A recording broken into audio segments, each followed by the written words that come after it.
Olá, pessoal, boa noite. E aí, como vocês estão? Nós já estamos aqui na aula de número 5 de programação, né?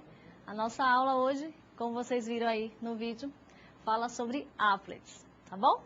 Bom, mas antes disso, né, vamos retomar alguns pontos da aula passada? Vamos ao nosso retomando, então. Pois bem, então, nosso retomando, ele tem aí como a diversidade de classes e interfaces para conectar uma aplicação Java com um banco de dados. Então, na aula passada, nós vimos, né, as classes e interfaces que serão utilizadas para fazer a aplicação como um todo, uma aplicação normal, com o banco de dados. Como nós vamos fazer essa interação aí? E o que é que nós vimos? Vocês estão lembrados? Nós vimos a classe Drive Manager, né, que é responsável por fazer o registro daquele driver e o carregamento daquele driver que você vai utilizar, né? Relembrando sempre que vai depender de cada banco a ser utilizado. Vimos também a interface Connection, que é realmente o objeto que vai ter a conexão entre o banco, né, da aplicação com o banco. Vimos ainda a interface Statement e Preparate Statement, ambas estão relacionadas com o envio de instruções SQL para o banco, relembrando que no Preparate Statement é uma instrução pré-compilada e que a gente consegue ajustar os seus parâmetros à medida da necessidade, né? E é muito importante que vimos os métodos Execute Query e o Execute Update. O que faz esses dois? O Execute Query, ele faz uma consulta no banco de dados. E o Execute Update, ele trabalha com qualquer outra instrução SQL, sendo que não pode ser consulta, né? Tudo que eu quiser, uma adaptação, uma atualização, deletar um determinado registro, só que não sendo consulta. Importante também que nós vimos o Result Set, né, que é uma interface em que eu tenho um objeto quando eu realizo uma consulta ao banco de dados. Então, ele realiza a sua consulta e joga esses dados para um objeto do tipo Result Set, que, por sua vez, se tem métodos para passar cada linha dessa nova tabela de dados que foi criada a partir da consulta, tanto, né, os registros quanto os campos aí. Bom, então isso foi a aula passada, né, só para vocês relembrarem aí um pouquinho. Só que agora nós estamos trabalhando, né, e essa aula número 5, ela não tem... é um pouquinho diferente do que nós já vimos na aula passada. Então, nós vimos bancos de dados, embora os conceitos apresentados na aula passada não influenciam diretamente no que a gente vai ver aqui, mas é sempre bom estar relembrando aí, até porque nós temos uma A2, né, em breve. Pois bem, então vamos aos objetivos da nossa aula de hoje. Então, nós temos aí, o objetivo da aula é compreender como os applets Java são implementados. Então, para atingir esse objetivo, nós vamos ver qual que é o pacote utilizado para se criar uma applet, tá? Então, o que é necessário fazer? Que classe que eu tenho que usar? Que método que eu tenho que usar, né? E, enfim, como que eu executo uma determinada applet, tá bom? Então, tudo isso a gente vai ver hoje. Bom, então, vamos começar, né, com a pergunta. Mas, poxa, Tereza, o que é um applet? Então, vamos a uma definição de applet aí, no próximo slide. Acompanhem comigo. Então, nós temos uma applet que ela pode ser definida como um programa escrito em Java, disponibilizado via www, através de uma página HTML. Então, nós temos agora, até então nós estávamos fazendo os aplicativos e agora nós vamos estar interagindo com o banco de dados, ou melhor dizendo, com a applet. O banco de dados foi lá passada. Então, nós temos agora o aplicativo e vamos interagir com o HTML. Então, nós temos uma página HTML, como que elas vão se comunicar? Como que essa página HTML vai se comunicar com o programa Java propriamente dito? Bom, para isso, então vamos ver que pacote vai ser utilizado para se construir uma applet. Pois bem, então vamos lá. Então, nós temos aí o pacote java.applet e que contém a classe applet e várias interfaces que permitem a criação de applets. Pois bem, então até então, né, nós estávamos utilizando aquele pacote java.awt, na aula passada a gente usou o SQL, e para a questão das applets nós vamos usar java.applet. Se vocês tiverem a oportunidade, dê uma olhadinha na documentação do Java, né, na ação, e vocês vão observar que esse pacote, né, mais especificamente, ele possui apenas uma classe. Né? Então, se vocês forem até comparar, poxa, quantas classes tem lá naquele pacote do AWT, nesse pacote java.applet. Bom, então, basicamente, esse pacote ele possui uma classe, como eu falei anteriormente, e 3 interfaces que vão dar suporte aí para a construção das applets como um todo. Tá certo? Pois bem, só que a applet tem um diferencial. Até então, o que nós estávamos fazendo? Né? Na verdade, desde o semestre passado, vocês estavam criando uma classe. Geralmente, essa classe tinha o void main, que é aquele seu método principal, onde vai inicializar e executar o teu programa. Né? Muitas vezes nós tínhamos o main dentro da própria classe e outras vezes nós tínhamos diversas classes Java e nós tínhamos um teste ou um main em que se tinha esse método main e que, por sua vez, chamaria todos os métodos das demais classes. Pois bem, só que em Applet nós temos umas coisas diferentes. Então, por exemplo, o main, ele não vai ter mais.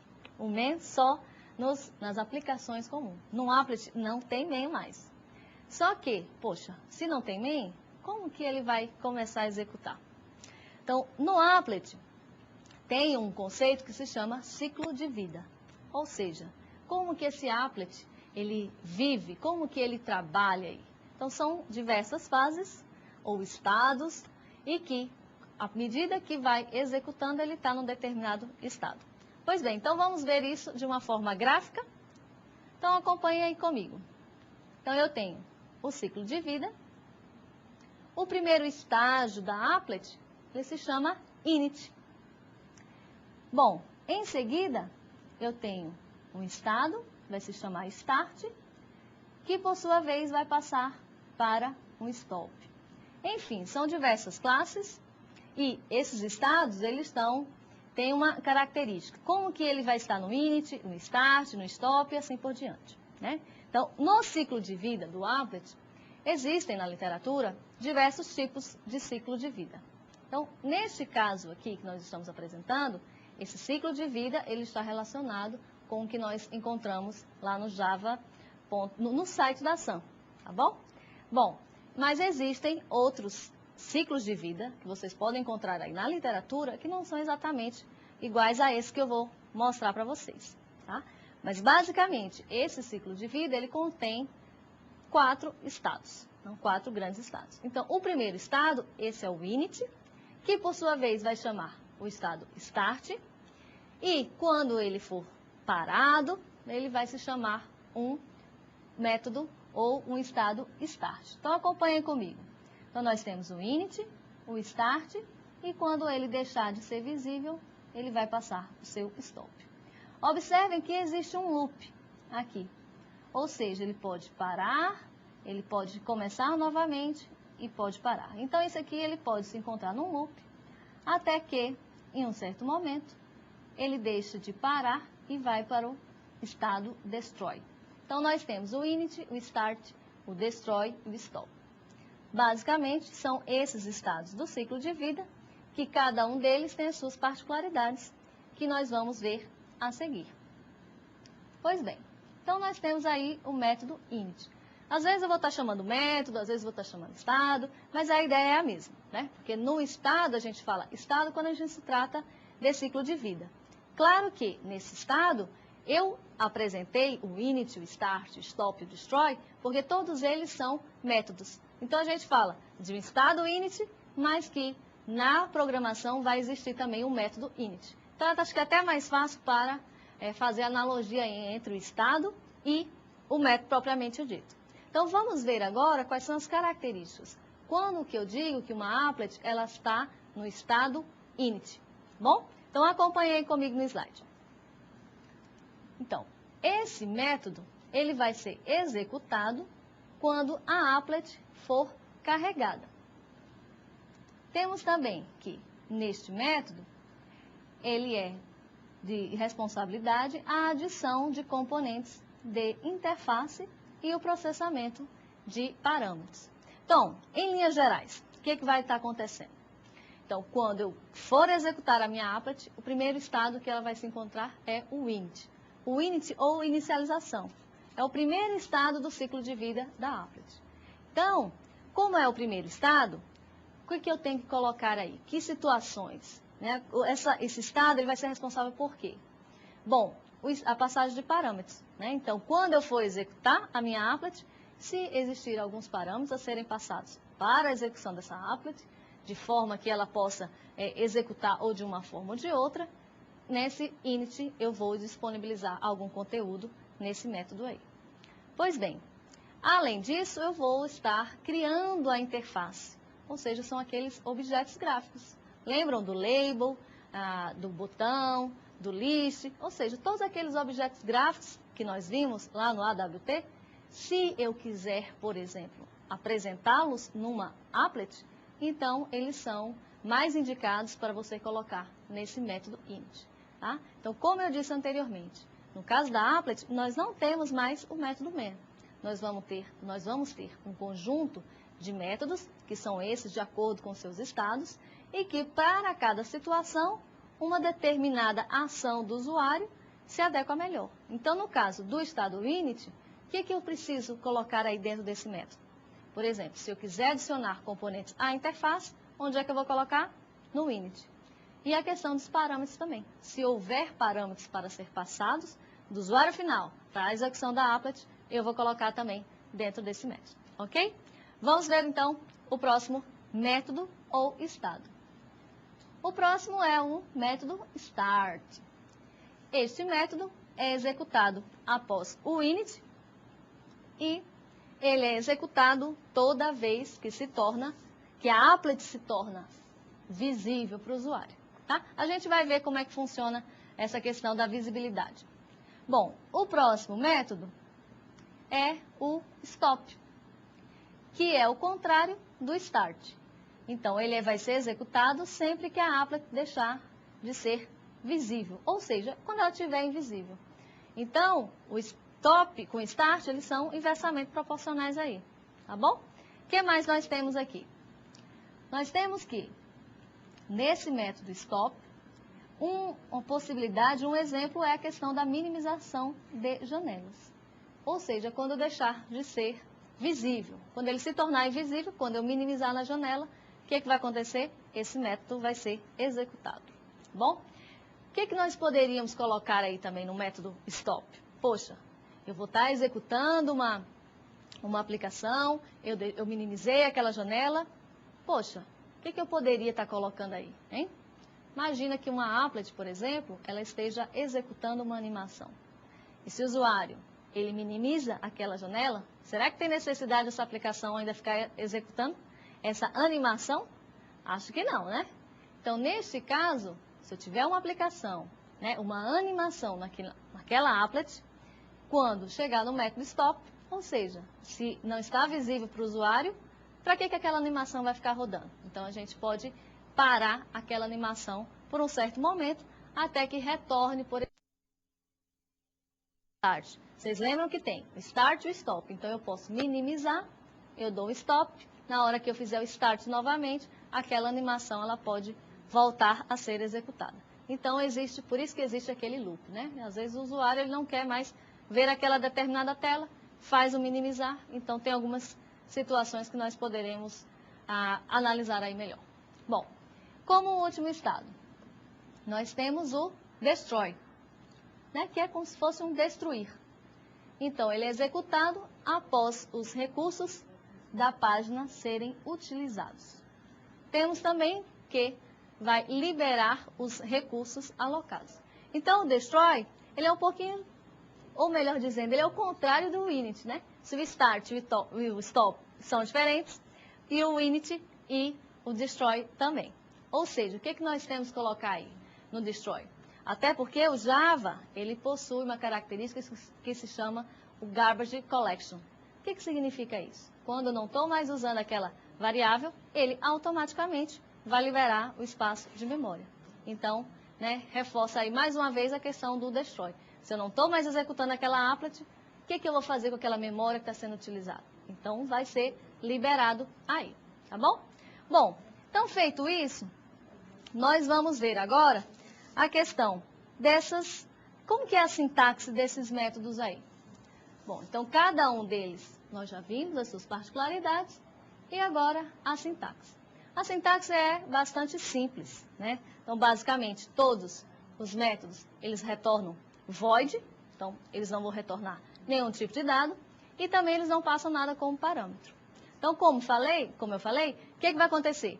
Todos esses métodos vão ser executados automaticamente quando a applet for rodada no teu browser, por exemplo. Tá bom? Então, vamos ver aí. Então, nós temos ainda um outro método que se chama paint. Esse método, ele não é da classe applet, ele é herdado da classe container, né? Mas, poxa, por que ele é herdado da classe container e por que a gente vai estar utilizando aí? Esse método, paint, ele é bastante utilizado quando a gente constrói as applets também, devido às suas características. Tá? Basicamente, esse método, ele vai escrever, por exemplo, uma mensagem que você deseja. Ou desenhar objetos, né, gráficos, a questão de imagens. Então, ele possui uma infinidade de métodos em que você possa disponibilizar isso. Tá? Então, vamos às características do método paint. Então, tem aí. Da classe container, como eu falei, e nesse caso nós temos a questão da herança. Ele é usado para desenhar e eu tenho uma sintaxe semelhante à das anteriores. Eu tenho paint, só que nesse caso ele passa como parâmetro um objeto tipo graphics. Ou seja, é com esse objeto que nós poderemos imprimir uma linha, escrever uma linha, podemos adicionar um determinado texto, todo isso realizado em paint. Então, até mesmo na apostila de vocês, esse método paint, ele é visto como um estado do ciclo de vida da applet como um todo.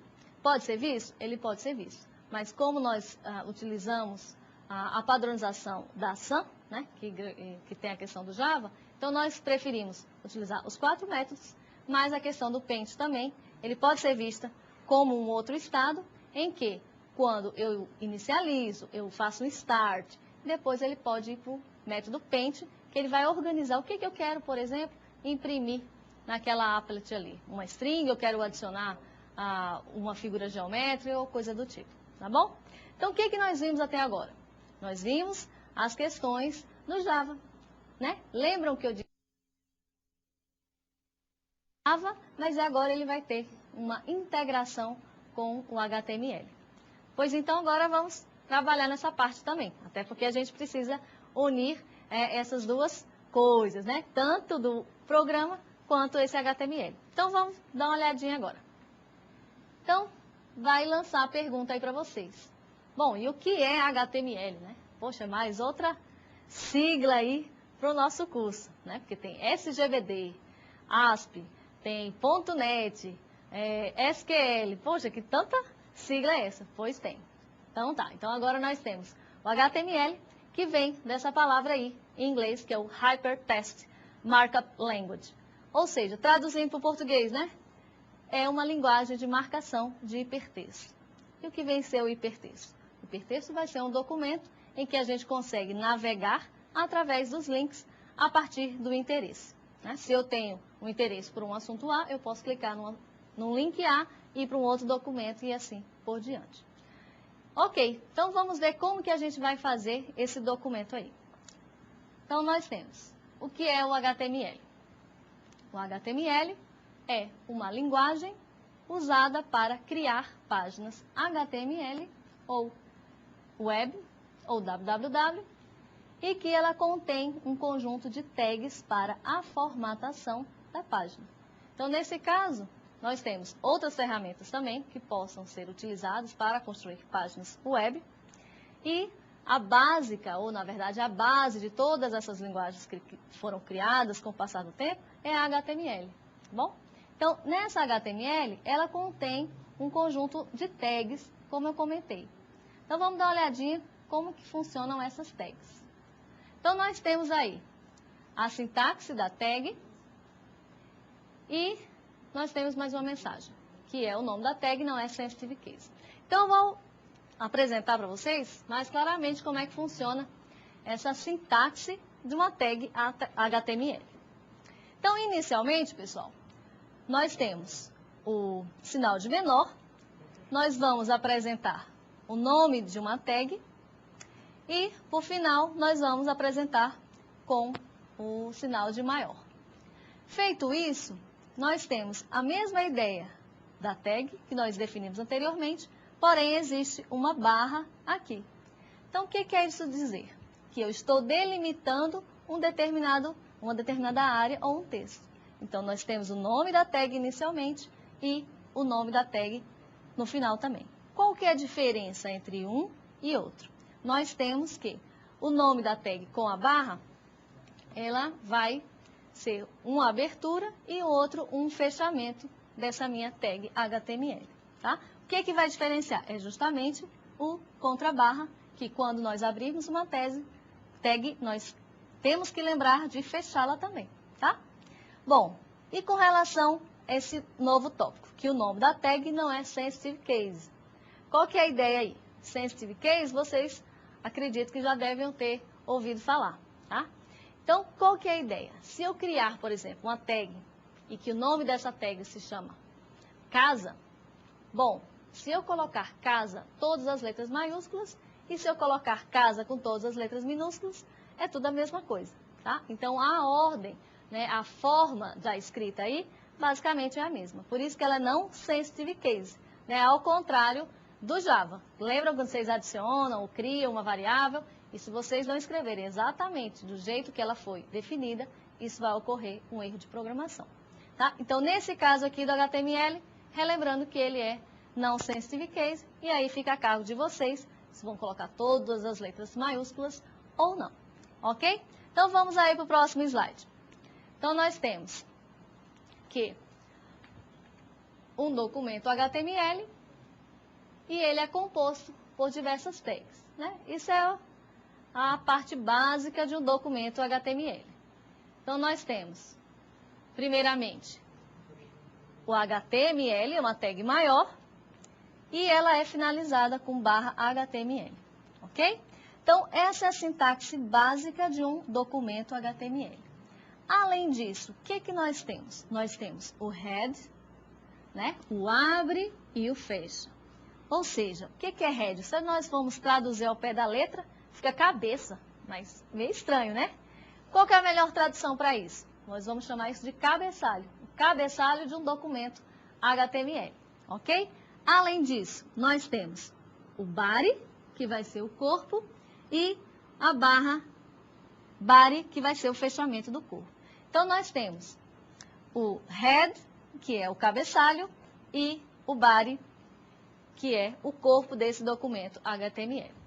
Pois bem, feito isso, poxa, mas o que a gente vai ver em cada um dessas tags, né? O que nós precisamos adicionar aí? Então, o head, como eu falei, ele é um cabeçalho. Nós vamos colocar o título do documento. Vocês lembram lá no browser, nós temos o título, né, daquele documento que nós estamos vendo? Então, isso vai ser colocado na tag head, para aparecer ali como título, tá bom?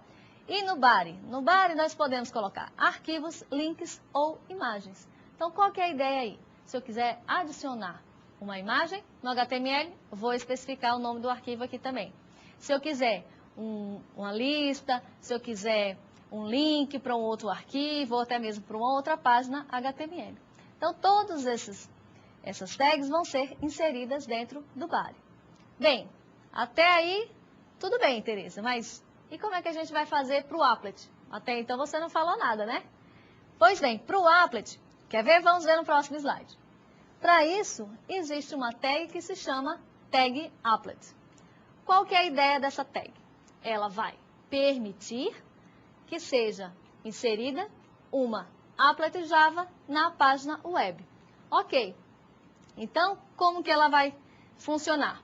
Basicamente, semelhante à anterior. Então, eu tenho um /applet, né? Abrindo a tag, eu tenho reticências que eu vou apresentar, vou estar delimitando um conjunto de textos que eu vou formatar, e o /applet vai ser o fechamento daquela tag applet. Bom, além disso, o que nós temos? Vamos aí, nós temos a tag applet, observando agora alguns parâmetros. Pois bem, então o que é que nós temos? Nós vimos um documento básico HTML, o body e o head e o body. Bom, dentro do body eu possibilito criar uma chamada para um arquivo, que pode ser até mesmo esse arquivo que vai ser lá no Java. Bom, para isso eu vou ter que criar agora um applet, que vai ser aquela tag. Dentro dessa tag applet, nós temos um parâmetro que se chama code. Quer ver? Acompanha aí comigo no slide. Então, eu tenho o parâmetro code, especifica o nome da applet Java compilada.class. Poxa, Teresa, então como é que vai funcionar isso? Eu tenho agora a tag applet e eu tenho um parâmetro que vai se chamar code, e que nesse parâmetro eu vou especificar o nome da minha classe Java compilada, né? Lembrem que o Java ele é compilado. Então, quando a gente compila o ponto .java, automaticamente vai gerar o ponto .class, né, que eles representam aqueles bytecodes. Então, a partir disso é que vão ser interpretados esses bytecodes. Mas, enfim, como que vai ficar isso na prática? Nós temos aqui o applet, a abertura da nossa tag, code, que é o parâmetro, precisamos colocar o sinal de igualdade e, posteriormente, teste applet, que é o nome do meu arquivo, ponto .class, para finalizar. E faz o fechamento dessa applet. Então, poxa, agora nós já temos como especificar qual vai ser a applet a ser executada. Bom, seguindo, nós temos ainda um outro parâmetro que pode ser utilizado com a tag applet, que se chama width, que vai definir a largura da applet em pixels. Ou seja, vamos ver como é que fica aí um exemplo?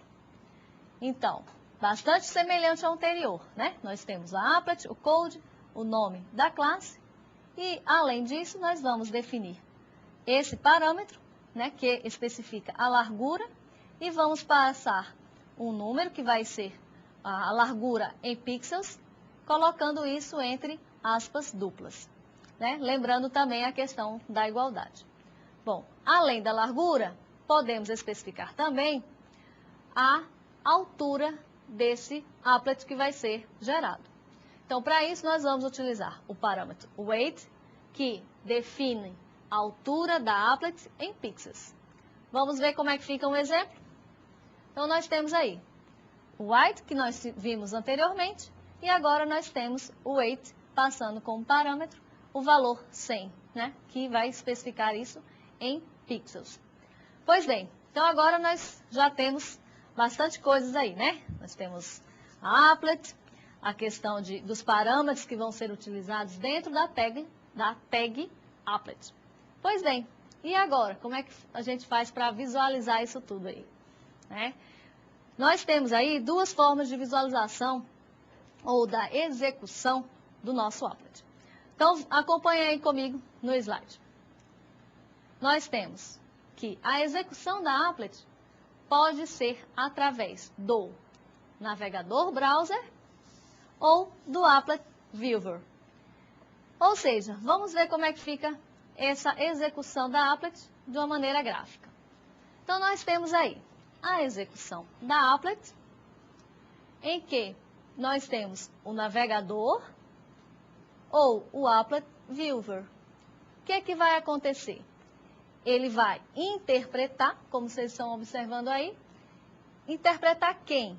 O nosso documento HTML, ok?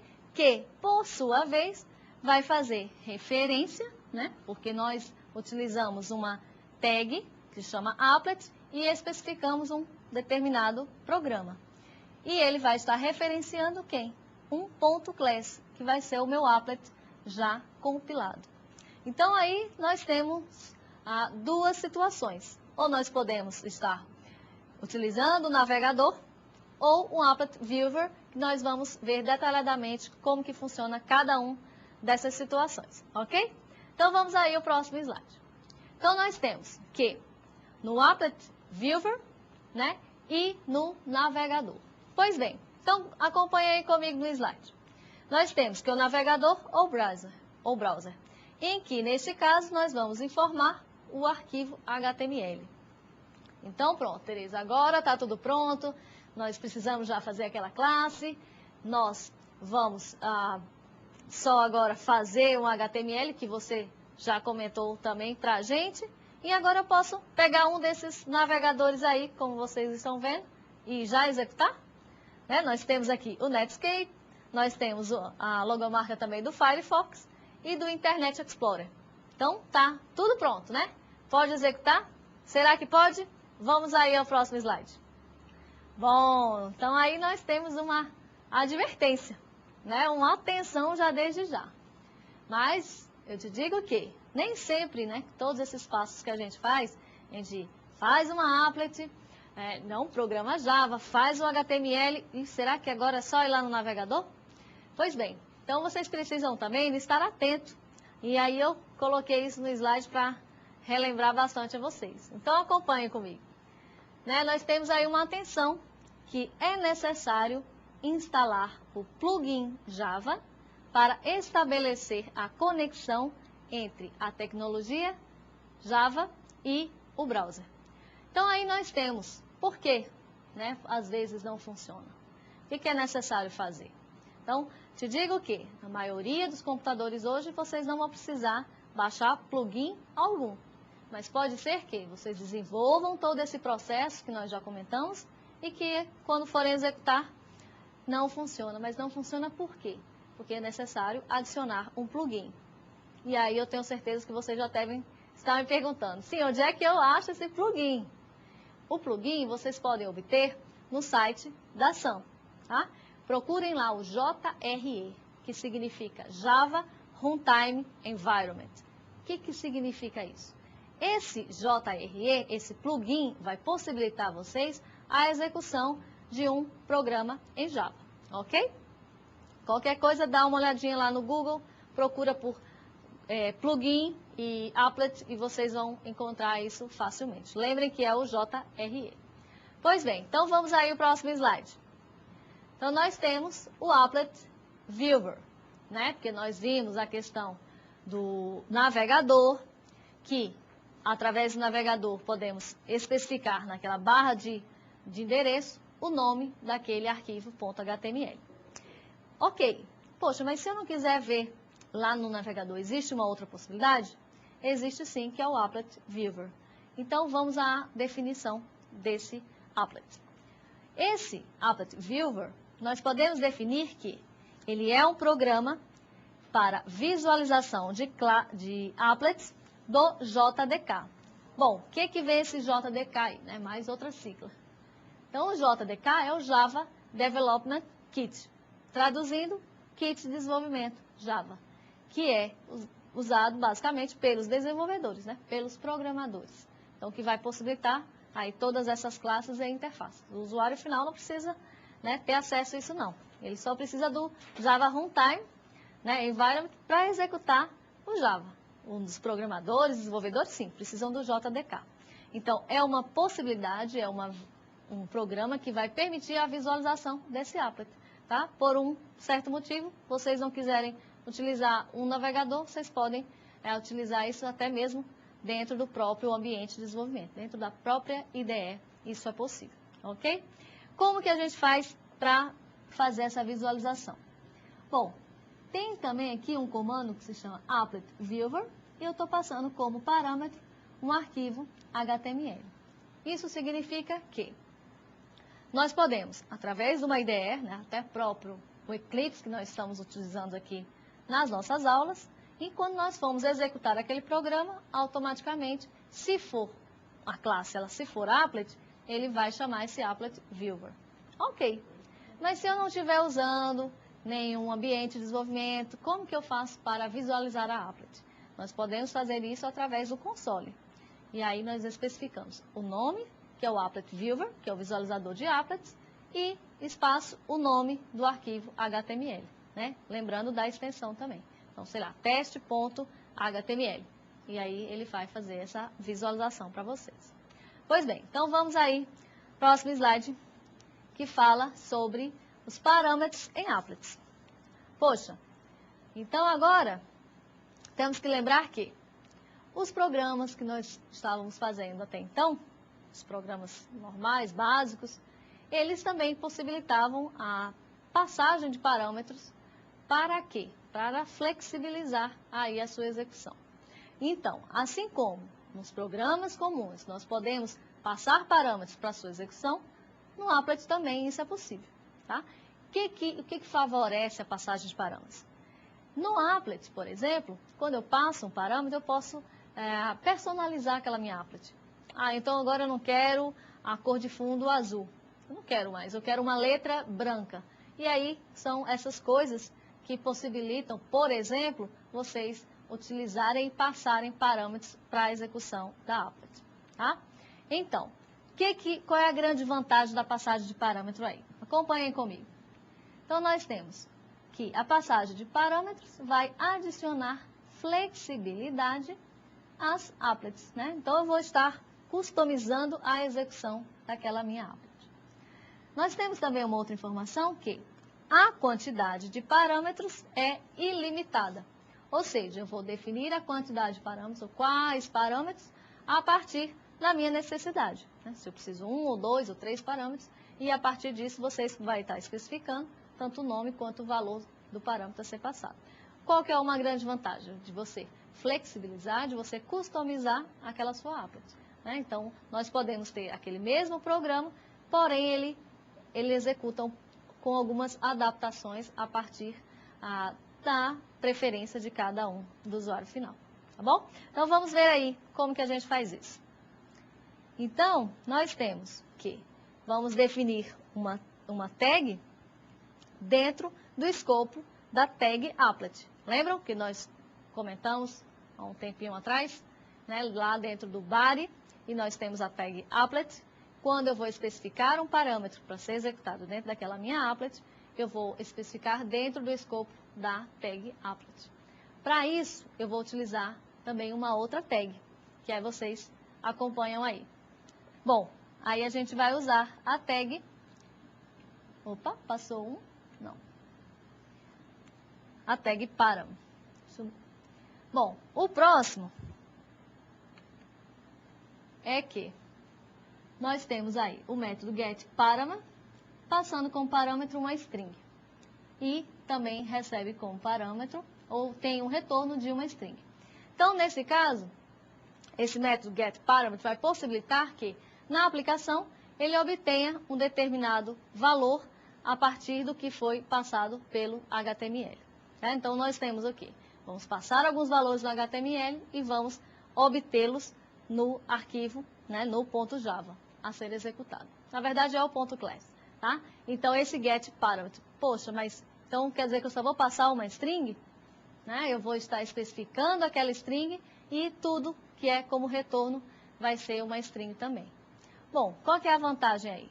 A partir dessa string, vocês vão especificar, vão adequar o tipo de valor que vocês precisam. Então, se vocês têm um string, pode utilizar aqueles métodos do parseInt e transformar para inteiro, por exemplo. Ou parseDouble, transforma para ponto flutuante, assim por diante. Então, nós temos o string, que ele é genérico, este método vai obter um valor a partir do parâmetro a ser especificado. Pois bem, então, nós temos aí dentro, a tag param, e eu tenho dois campos. Essa tag param que vai possibilitar a passagem de parâmetros. E neste caso ele possui dois campos, como eu comentei, que são name e value. O name vai especificar o nome do parâmetro propriamente dito. E o value, qual é esse valor?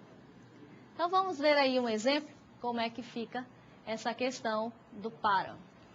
Então nesse caso, nós temos aqui, dentro da tag applet, nós temos uma tag que se chama param.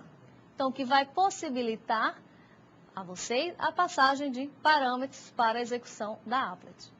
Então, neste caso, nós definimos um parâmetro que ele se chama cor.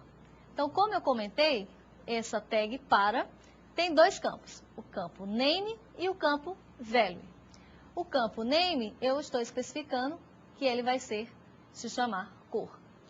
E o value vai ter como característica, como conteúdo, FFF000. Então, nesse caso, eu tenho a minha applet, que se chama test applet, e que ela vai possuir um parâmetro, e esse parâmetro se chama cor. Então, quando eu passar esse parâmetro cor, o que vai acontecer? Lá no programa, ele vai ter que procurar, utilizando aquele método getPattern, e através da cor. Então, é isso que nós temos aí no próximo slide. Né? Aliás, reforçando para vocês a questão tanto dos campos name e value. E agora sim, no próximo slide, nós temos o método getParameter. Então, o que aconteceu? Agora, nós vamos obter o método, o parâmetro que tem como nome a cor, e esse valor vai ser adicionado para a minha variável auxiliar, que é do tipo string. Então, o que aconteceu? Nós fizemos um documento HTML em que nós criamos um parâmetro que se chama cor e ele tem o valor FFF000. Ok. O que vai acontecer no programa? O programa ele vai ter que obter o valor que tem do parâmetro cor. Então, vamos usar o método getParameter, especificando cor, que é o meu parâmetro. Qual é o retorno desse método? É justamente o valor. Que valor? FFF000. E nós colocamos isso dentro de uma variável string, que é essa variável auxiliar. Feito isso, uma possível analogia que nós vamos fazer.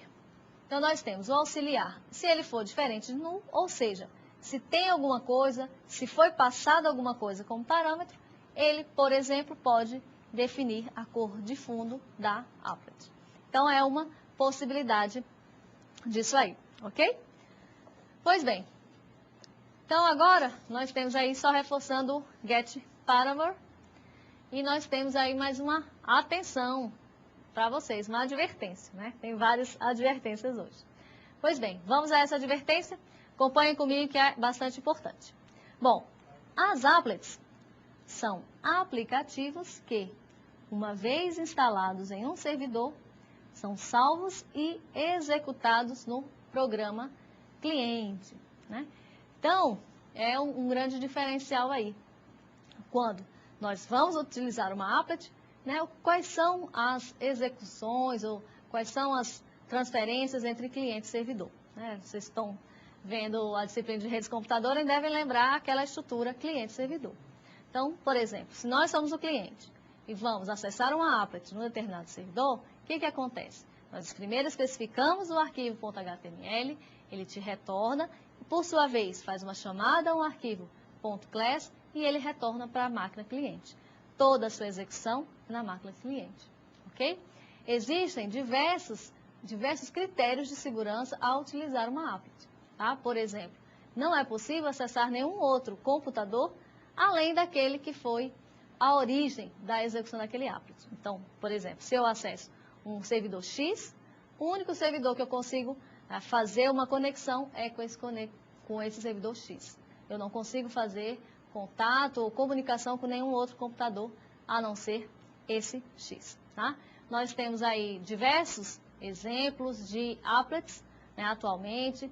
Quem tem acesso regular aí ao site do Banco do Brasil, é um exemplo da execução desse applet. Né? Muitas vezes a gente nem consegue ver lá a questão para fornecer a senha daquela conta. Nós especificamos agência, número da conta, só que às vezes, por que desaparece o campo para a gente digitar a senha daquela conta? Muitas vezes a gente não tem aquele plugin, então nós precisamos instalar o plugin Java. Tá? É um exemplo de funcionamento, né, de utilização dessas applets aí. Pois bem, então vamos agora fazer uma demonstração de algumas aplicações utilizando Java. Tá? Muitas delas vocês podem encontrar aí na apostila, tanto das páginas 64 a 68. Esses exemplos, eles não estão totalmente na íntegra. Nós adicionamos mais algum conteúdo de forma que vocês tenham um conhecimento melhor do funcionamento da Applet. Ok? Então, vamos lá. Então, nós vamos primeiro para o nosso Eclipse. Então, nós criamos aqui 2 arquivos. Nós temos aqui o primeiro, o Applet exemplo. Neste caso aqui, nós temos inicialmente a definição de variáveis. Nós tivemos 4 variáveis inteiras, o init, o start, o paint e o stop. Qual que é a ideia desse exemplo, desse programa aqui? É verificar justamente aqueles estados do ciclo de vida da Applet. Então, por exemplo, quando que esse método init ele é executado? Quando que o método start vai ser executado pela Applet? Da mesma forma, para o stop e para o paint. Por que nós não colocamos aquele outro estado, o destroy, aqui? Porque nós não teríamos como visualizar, tá? Então, nós utilizamos o init, né, recapitulando aqui, o init, o start, o stop, e também fizemos o método paint, tá? E neste caso, quando ele for reescrever nessa minha tela do Applet, nós vamos colocar aqui qual é o valor dessas variáveis.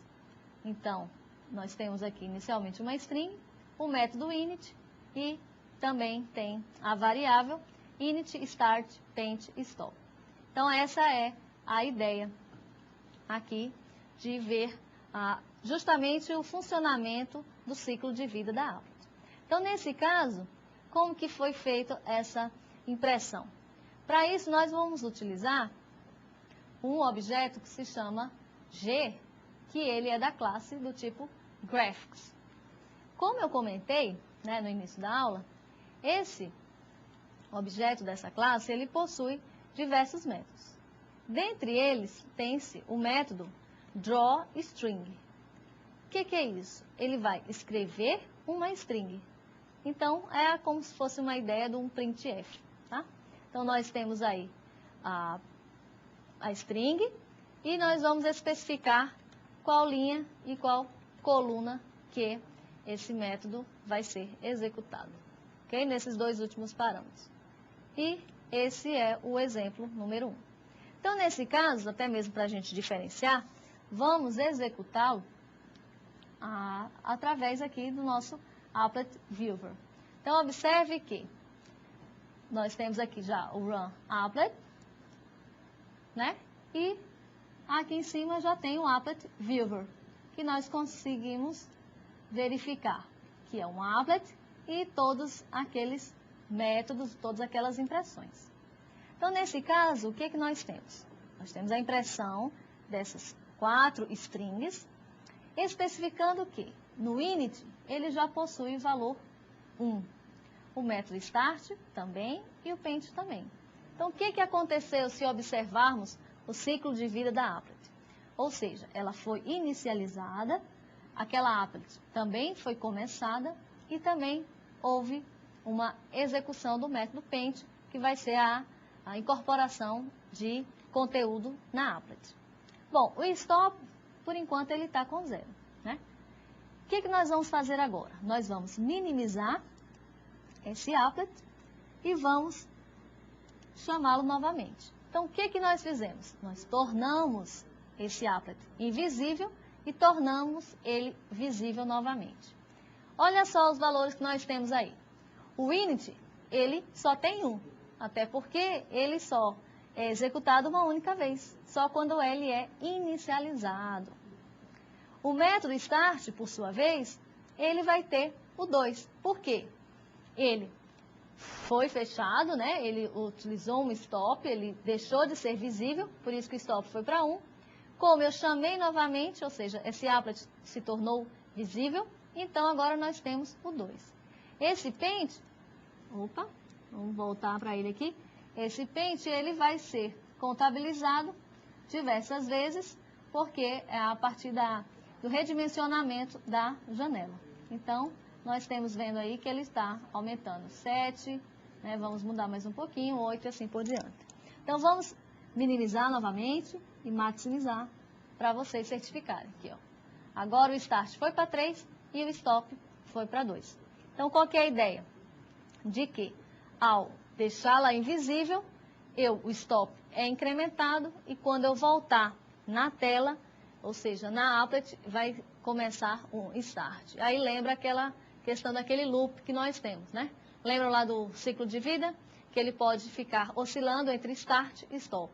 Ele pode inicializar e depois ele pode parar. Então, se tem uma animação, poxa, para aquela animação, porque a applet ficou invisível para o usuário. Depois, o usuário voltou lá para a applet, pode retornar essa animação. Então, esse ciclo pode ficar ali até que o usuário decida, olha, vamos fechar a applet. E aí sim vai ser executado o método destroy. Ok? Stop e em seguida destroy para liberar a memória dos recursos alocados anteriormente. Pois bem, além disso, eu tenho um outro exemplo que envolve a questão da passagem de parâmetros, que é o nosso applet exemplo 2. Então, nós temos nesse exemplo, applet exemplo, ok? A classe. Nós temos aí o nosso void init. Nós temos que definimos uma variável que se chama cor B do tipo string. Essa cor B, ela vai receber o valor do parâmetro que se chama cor 1. Bom, já eu vou mostrar para vocês onde que vai estar vindo esse cor 1. Tá? Da mesma forma, eu fiz aqui embaixo para cor F. Tá? Qual que é a ideia aqui? De cor B é do cor do background. E o cor F é como se fosse a cor da fonte. Tá? Essa é a ideia do B e o F. Então, nós tivemos aqui, na linha 9, a cor B, que é uma variável do tipo string, vai receber o valor do parâmetro cor 1. Ok. Em seguida, eu vou verificar qual é o valor dessa minha variável cor B. Se for diferente de null, o que é que vai acontecer? Eu vou setar o background. Como? Passando justamente essa minha variável, que é cor B, só que para passar uma determinada valor, nós temos que transformar, né? Converter essa variável, porque essa variável é do tipo string. Então, nesse caso, vamos converter para inteiro, né? Observando que é um valor hexadecimal que vai estar lá no arquivo HTML. Pois bem, de forma semelhante, foi realizada para a variável que se chama cor F. Ok? Pegando como parâmetro agora cor 2. E, nesse caso, eu vou fazer um set foreground, ou seja, definindo a cor da minha fonte. Ok? De maneira semelhante. Além disso, foram adicionados 2 botões e também um método para desenhar um retângulo. Pois bem, como no Eclipse, automaticamente, quando você salva um documento, ele já verifica a sua sintaxe, já é compilado, eu criei também um documento HTML em que mostra como que é essa passagem de parâmetros. Então, nós temos aí, nessa HTML, para início e fim, nós temos o título, que foi passado. Na nossa tag applet, nós especificamos o applet exemplo.2.class e nós especificamos 2 parâmetros, o cor 1 e o cor 2. Observem que aqui é em valores hexadecimais. O cor 1 FFF00 e o cor 2 0000FF. Pois bem, então nesse caso aqui, nesse exemplo, ao invés de usar o Applet Viewer, vamos usar aqui o nosso navegador. Então, por que não funcionou neste caso? Porque ele ainda tem uma questão de segurança. Nós só temos que permitir e que está aí a execução. Então, nós temos o título, né, que é especificado lá no title. E temos também o nome da programação, que foi uma string que nós colocamos. Nós definimos o background, que foi passado aquele valor hexadecimal, que é amarelo. E definimos também a cor da fonte, que vai ser apresentadas as informações. Então, nesse caso aqui é o azul. Então, além disso, vocês, né, devem estar lembrados que, além disso, eu definir e inserir nessa applet tanto um label quanto um botão, tá? É a ideia aí. Por enquanto, eles não fazem nada, tá? Mas a ideia é que, à medida da necessidade, vocês vão informando que tipo de componente gráfico vocês querem utilizar. E aqui é um exemplo utilizando aquele draft, ok? Bom, então o que é que nós vimos aí? Uma aplicação mais simples para ver o funcionamento dos estados do ciclo daquela applet e um outro um pouco mais complexo, passando parâmetros para a execução daquela applet e nós utilizamos um visualizador, né? Um browser, por exemplo, como foi o Internet Explorer. Tá?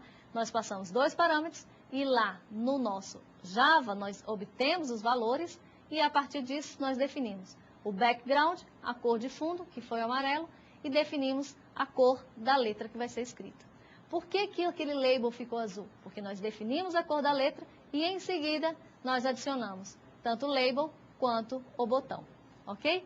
Claro que aí vocês vão fazer diversos exemplos e a gente quer ver, tá? Isso lá na interatividade, mostra aí os exemplos. Aí nesse caso, sempre enviem para a gente tanto o HTML quanto o .java para que a gente possa fazer uma análise melhor desses exemplos, ok? Então vamos aí com mais um slide em que nós já vamos fazer a nossa síntese da nossa aula. Então, o que que nós vimos? Nós vimos o ciclo de vida, né, o init, o start, nós vimos o stop e o destroy, e também a questão daquele estado paint, que quando você redimensiona aquela tua applet, esse método também é automaticamente executado, ok? Outro ponto importante que nós vimos, que a applet vai ser um programa, né, ele pode ser definido como programa Java agregado a um documento HTML. Então, aí envolvem mais de um conceito, né? Lembrando, na aula passada nós vimos Java com JDBC, com banco de dados, e agora a gente vê Java com HTML, que é uma outra forma de integração aí. Então, mas que para isso é necessário criar aquele documento e chamar aquela classe, ok? Então, vamos aí para o nosso último slide da aula de hoje, em que, na próxima aula, nós temos a confecção de relatórios a partir de um documento Java, tá bom? Então, assim, nós vamos agradecer bastante os alunos, porque eles estão mandando bastante vários exemplos e a questão também do Java, com a questão do SQL, né? E nós estamos trabalhando da melhor forma possível que a gente possa atender vocês. Ok, pessoal? E não posso esquecer de mandar aí um abraço para o José Orlando de Parauapebas, que ele já mandou esse recado para a gente, né? E que vocês fiquem aí fazendo os nossos exercícios, ok? Então, a gente se encontra a próxima quarta, tá ok? Boa noite!